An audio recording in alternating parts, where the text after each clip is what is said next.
जी काही कला आहे ती मुलामध्येही आली आणि त्यालाही मुलीमध्ये पण आहे. हो दोघांनाही त्याची आवड निर्माण झाली. म्हणजे असं होतं ना की नॉर्मली कसं कायकांच्या घरात असं असतं की आजारी पडल्यावर अरे देवा मलाच उठा आणि मलाच करा असं काही नाही. मला जर मी आजारी पडले तर मला सगळं बेडवर मिळतं. गरम गरम सूप, वेगवेगळ्या पद्धतीचे खाणं वगैरे. त्यामुळे माझं असं चंगळ असते. तर कामासाठी सुद्धा माझ्याकडे स्वयंपाकाला किंवा कपडे भांडी लादी कशालाच बाई नाही.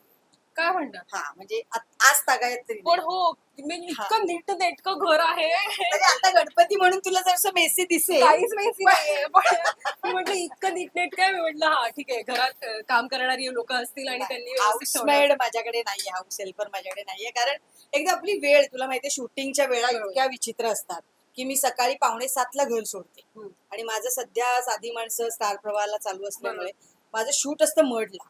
सो मला सकाळी 6:45-7ला घर सोडावंच लागतं. म्हणजे माझी बाई किती वाजता आली पाहिजे? 5 वाजता. शक्य नाहीये. ती येणं शक्य नाहीये. मग माझं असं होतं की 5 वाजता उठून माझ्यापुरती मी भाजी पोळी करणारच आहे. सो एवढीशी भाजी करायलाही तेवढाच वेळ लागतो आणि एवढी भाजी करायलाही तेवढाच वेळ लागतो.